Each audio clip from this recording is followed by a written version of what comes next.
Assalamualaikum warahmatullahi wabarakatuh. Selamat siang. Aduh, apa ya, pemirsa masa teman-teman. Teman-teman. Assalamualaikum warahmatullahi wabarakatuh. Selamat siang teman-teman. Selamat siang juga Bu Sang Ayu SHMH. Saya di sini Syafasid KR Saputra dan rekan saya Anissa Fauzia Jasmine ingin mempresentasikan hasil dari riset makalah yang kami buat. Riset makalah yang kamu buat berjudul Daluarsa sebagai sebab hapusnya perikatan. Kajian teoritis dalam kasus Duta Palma Group.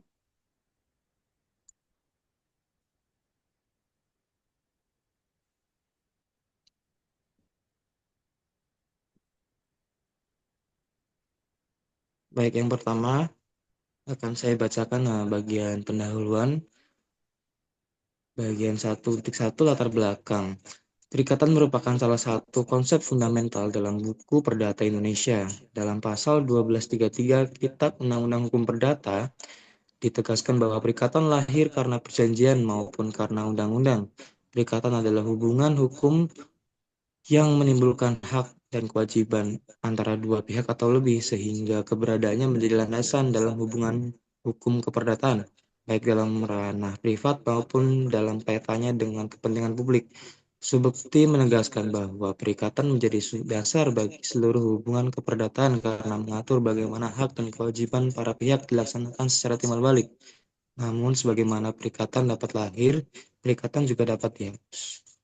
Menurut pasal 1381 KUHP Perdata, terhadap terdapat beberapa sebab hapusnya perikatan, antara lain karena pembayaran, pembebasan hutang, percampuran hutang, novasi, kompensasi, dan musnahnya barang tertentu, syarat batal, serta daluarsa. Daluarsa menempati posisi paling penting karena berkaitan dengan prinsip kepastian hukum. Dengan adanya daluarsa, hak untuk menuntut suatu perikatan atau kewajiban hukum dapat hilang apabila tidak digunakan dalam jangka waktu tertentu. Hal ini sejalan dengan asas bahwa hukum tidak boleh membiarkan suatu perkara bergantung tanpa batas waktu. Asmin menjelaskan bahwa daluarsa dalam hukum perdata berfungsi untuk memberikan perlindungan hukum dan kepastian terhadap para pihak agar suatu perikatan tidak berlangsung selamanya. Nah, meski demikian, konsep hapusnya perikatan, khususnya karena daluarsa, sering menimbulkan perdebatan dalam praktik. Penerapannya tidak jarang menimbulkan konflik antara asas kepentingan hukum dengan asas keadilan. Kepastian hukum menuntut agar daluarsa dihormati, sementara keadilan seringkali menuntut agar suatu perikatan tetap ditegakkan, terutama apabila menyangkut kepentingan publik yang luas. Inilah kemudian menjadi problematika ketika hukum yang dirancang untuk memberikan kepastian justru berpotensi mengorbankan rasa keadilan substansif. Perdebatan tersebut semakin menjadi relevan dalam konteks hukum pidana, khususnya tindak pidana luar biasa atau extraordinary crime, seperti korupsi dan tindak pidana pencucian uang (TPPU). Mulyatno menegaskan bahwa daluarsa dalam hukum pidana merupakan sarana untuk memberikan perlindungan terhadap terdakwa agar tidak terus-menerus berada dalam ancaman penuntutan, sehingga aspek kepastian hukum lebih diutamakan.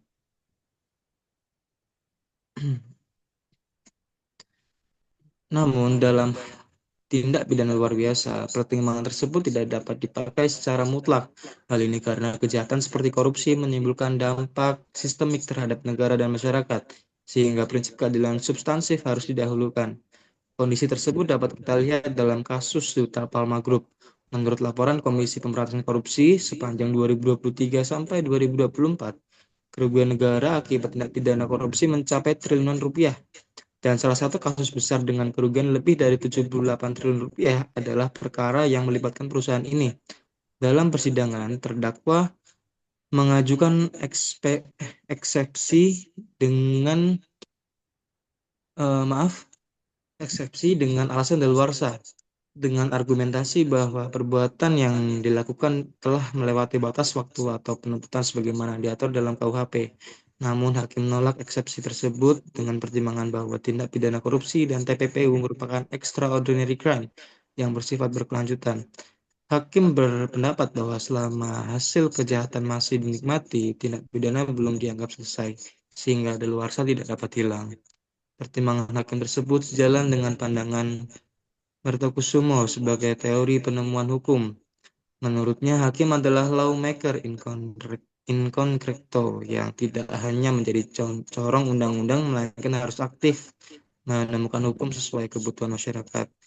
Hakim dalam kasus ini menentukan fleksibilitas hukum dengan menolak penerapan daluarsa demi melindungi kepentingan yang lebih besar, yaitu kerugian negara dan keadilan publik. Jika analisis dengan teori Redbach, jika dianalisis dengan teori Redbach, sikap hakim tersebut dapat dipahami sebagai upaya menyeimbangkan kepastian hukum, keadilan, dan kemanfaatan. Membiarkan daluarsa berlaku memang memenuhi kepastian hukum, tetapi mengorbankan keadilan substansif dan kemanfaatan sosial karena kerugian negara yang besar tidak dapat dipulihkan. Oleh sebab itu, hakim memilih untuk mendahulukan keadilan substansif. Dari sinilah muncul urgensi akademis untuk membahas hapusnya perikatan, khususnya karena daluarsa. Dalam perspektif hukum Indonesia, analisis tidak hanya dilakukan pada aspek normatif, melainkan juga dikaitkan dengan teori hukum seperti teori perikatan, teori penemuan hukum, serta teori keadilan substansif. Dengan menghubungkan teori dan praktis, maka dapat terlihat bagaimana konsep hapusnya perikatan diterapkan dalam konteks kasus nyata, serta apa implikasinya bagi penegakan hukum di Indonesia. Yang kedua, saya akan bacakan tentang poin 1.2, yaitu rumusan masalah. Yang pertama ialah bagaimana konsep hapusnya perikatan menurut KUHP Perdata dan doktrin hukum perdata Indonesia. Yang kedua, bagaimana penerapan konsep hapusnya perikatan, khususnya karena daluarsa, dan terlebih lagi dalam kasus Duta Palma Group ini.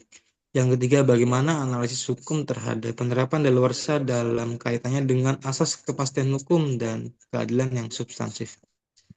Poin 1.3, tujuan penulisan.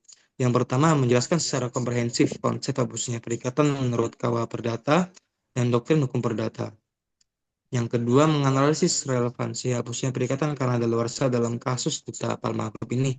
Yang ketiga, memberikan argumentasi kritis mengenai penerapan daluarsa dengan mengacu pada asas kepastian hukum dan keadilan substansif serta teori penemuan hukum.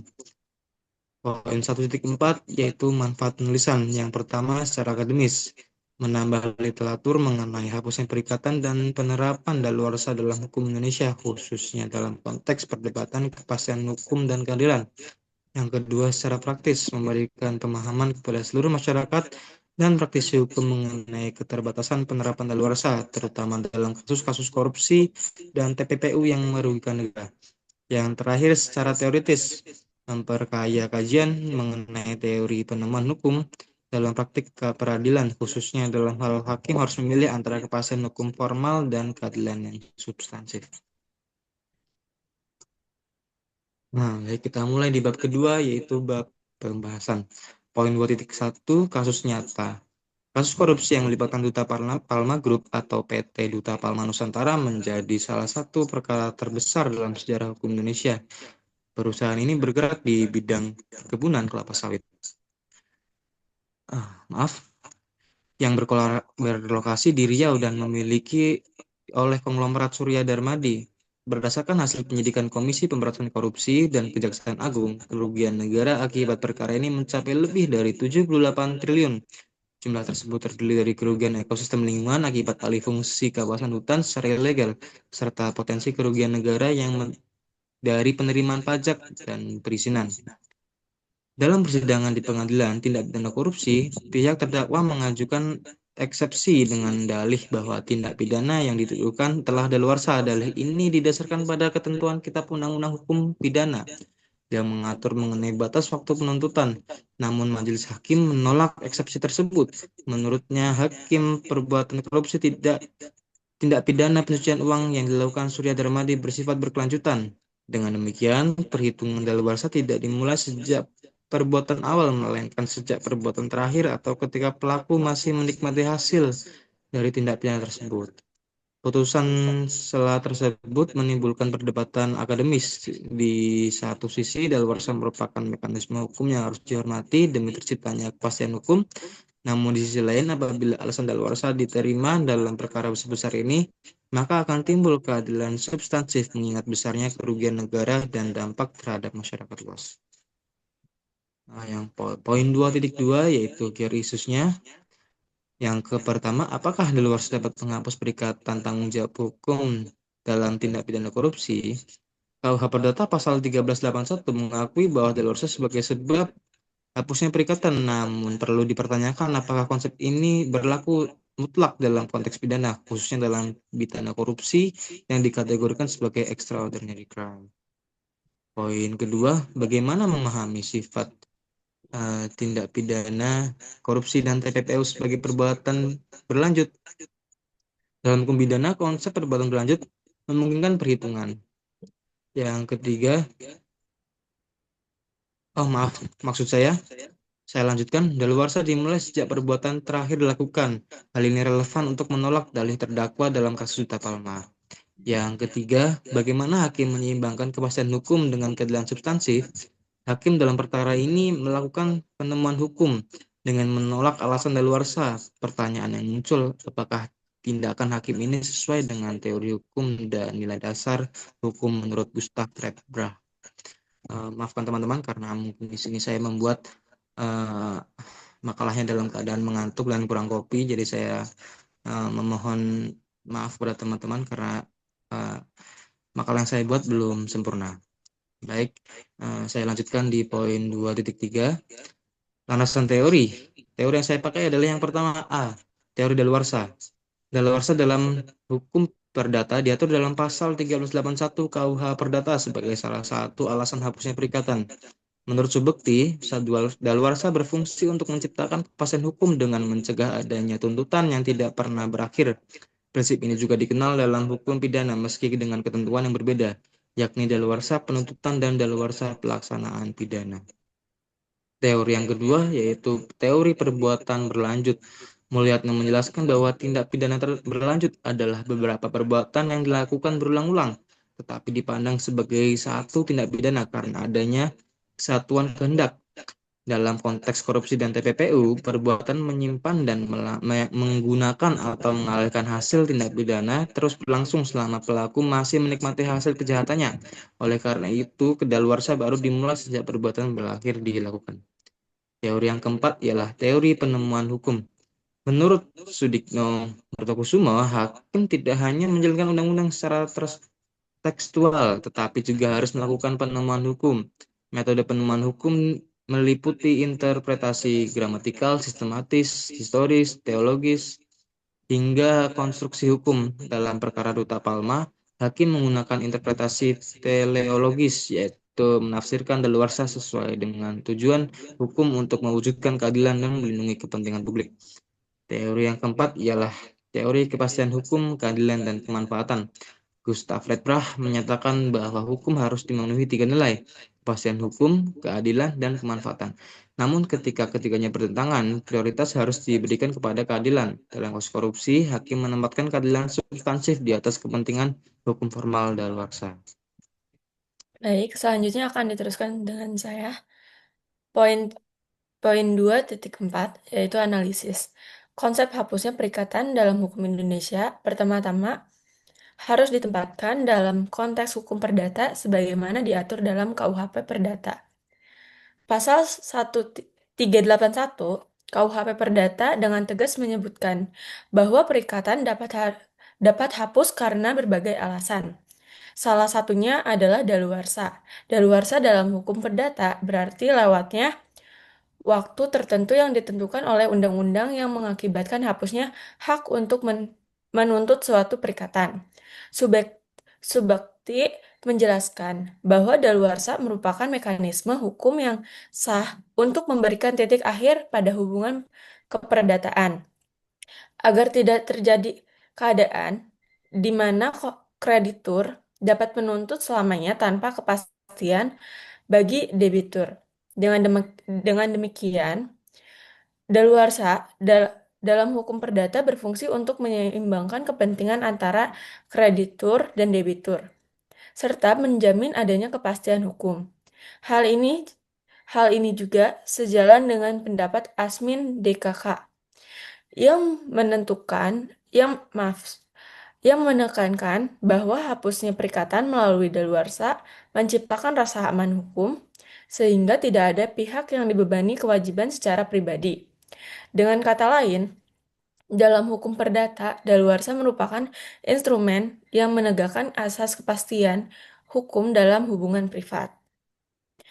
Namun ketika konsep daluarsa dibawa ke ranah hukum pidana, persoalan menjadi lebih kompleks. Pasal 78 KUHP mengatur bahwa hak negara untuk menuntut pidana dapat dapat hapus karena daluarsa dengan jangka waktu maaf, dengan jangka waktu tertentu, mulai dari 1 tahun untuk pelanggaran ringan hingga 18 tahun untuk kejahatan yang diancam pidana mati.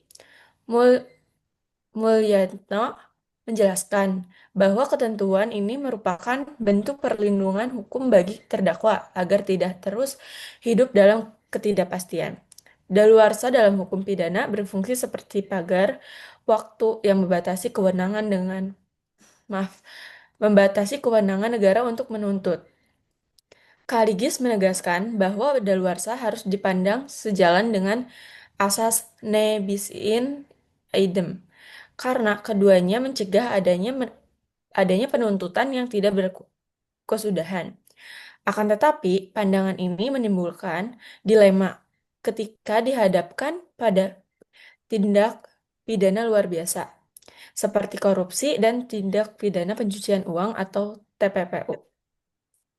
Kasus Duta Palma Group menjadi ilustrasi nyata dari dilema tersebut. Dalam kasus ini, terdakwa berupaya menggunakan alasan daluarsa untuk menghindari jerat hukum atas tindak pidana korupsi yang merugikan negara hingga 78 triliun.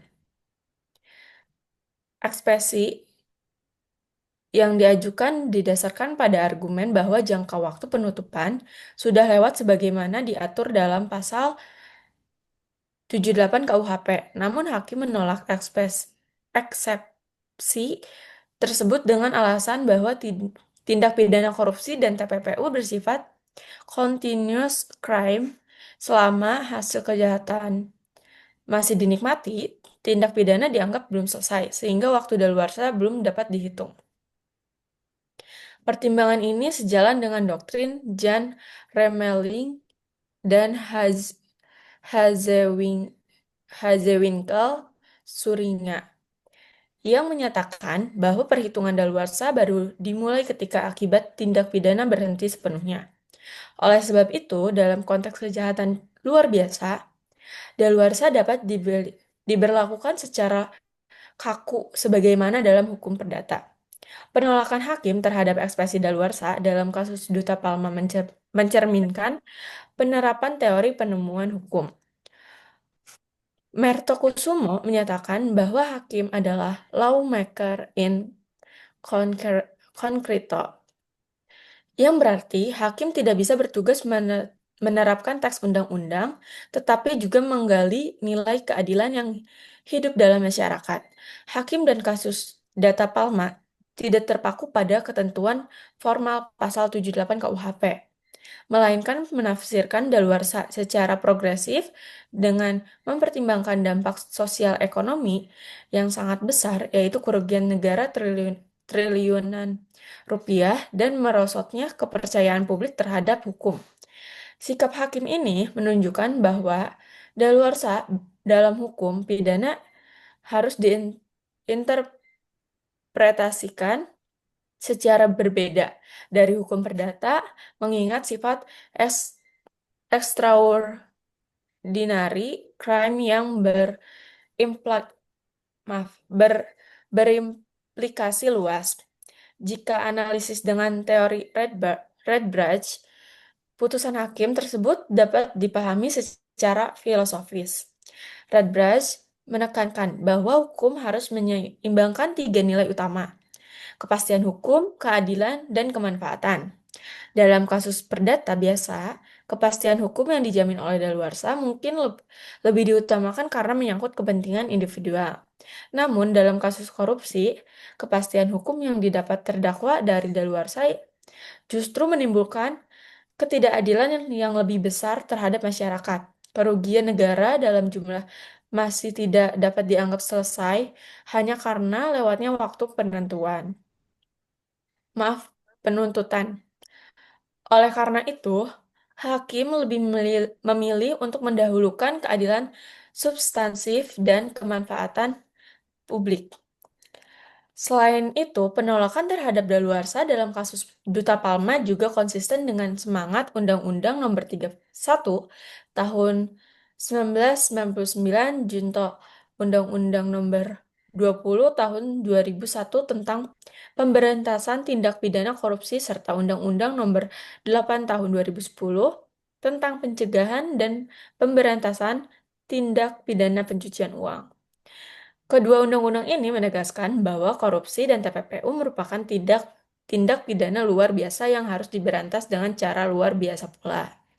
Meskipun tidak secara eksplisit menghapuskan daluarsa, substansi pengaturan ini jelas mengarah pada pandangan bahwa daluarsa tidak boleh dijadikan alasan untuk melindungi pelaku kejahatan yang menimbulkan kerugian besar bagi negara.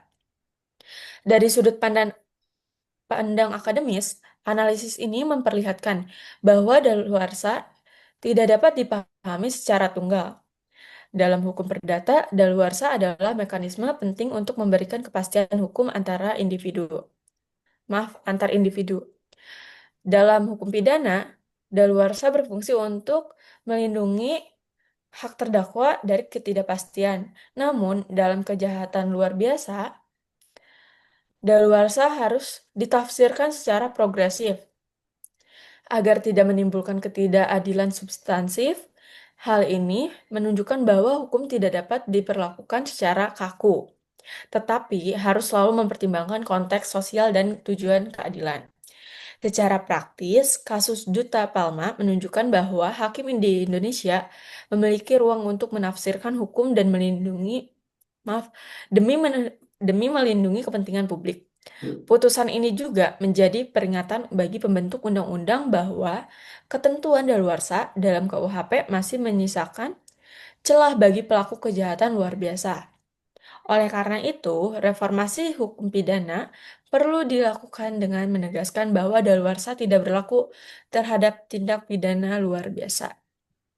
Sebagaimana telah diterapkan di beberapa negara lain, dengan demikian, analisis terhadap kasus Duta Palma menunjukkan hubungan erat antara teori dan praktik, serta menegaskan pentingnya keseimbangan antara kepastian hukum, keadilan substansif, dan kemanfaatan sosial dalam penerapan hukum di Indonesia.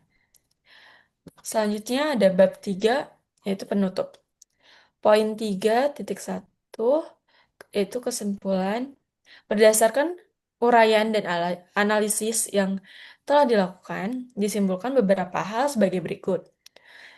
Pertama, konsep hapusnya perikatan dalam hukum Indonesia, khususnya menurut KUH Perdata, menempatkan daluarsa sebagai salah satu alasan sah untuk menghapus perikatan sebagaimana diatur dalam pasal 1381 KUH Perdata.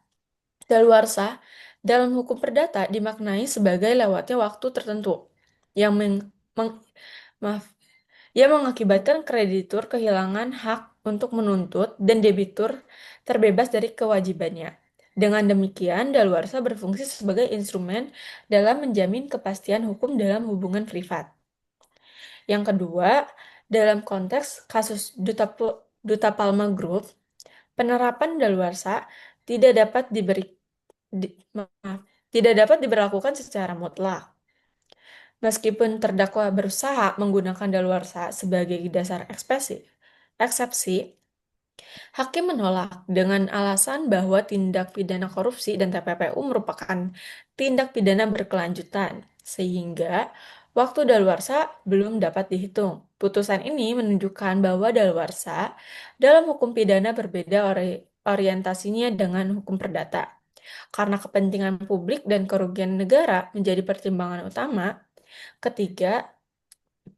yang ketiga, secara analitis, penolakan hakim terhadap daluarsa dalam kasus Duta Palma mencerminkan penerapan teori penemuan hukum, sebagaimana ditegaskan oleh Mertokusumo bahwa hakim adalah lawmaker in concreto harus ning- mening- yang harus menggali nilai keadilan di masyarakat. Sikap ini kon- Sikap ini juga konsisten dengan teori Radbranch yang menempatkan keadilan substansif di atas kepastian hukum formal apabila keduanya saling bertentangan. Dengan demikian, kasus Duta Palma menegaskan bahwa daluarsa tidak dapat diberlakukan kaku dalam tindak pidana luar biasa, sebab akan melahirkan ketidakadilan substansif bagi masyarakat dan negara. Selanjutnya ada poin 3.2 yaitu saran. Yang pertama, secara akademis, diperlukan penelitian lanjutan mengenai daluarsa dalam hukum pidana Indonesia. Khususnya terkait tindak pidana luar biasa, penelitian ini penting untuk memperkaya literatur literatur hukum nasional dan memberikan dasar teoritis bagi pemburuan hukum. Yang kedua, secara praktis, para praktisi hukum, baik hakim, baik jaksa, maupun advokat, perlu memahami bahwa daluarsa dalam tindak pidana luar biasa tidak bisa diperlakukan sama dengan daluarsa dalam hukum perdata.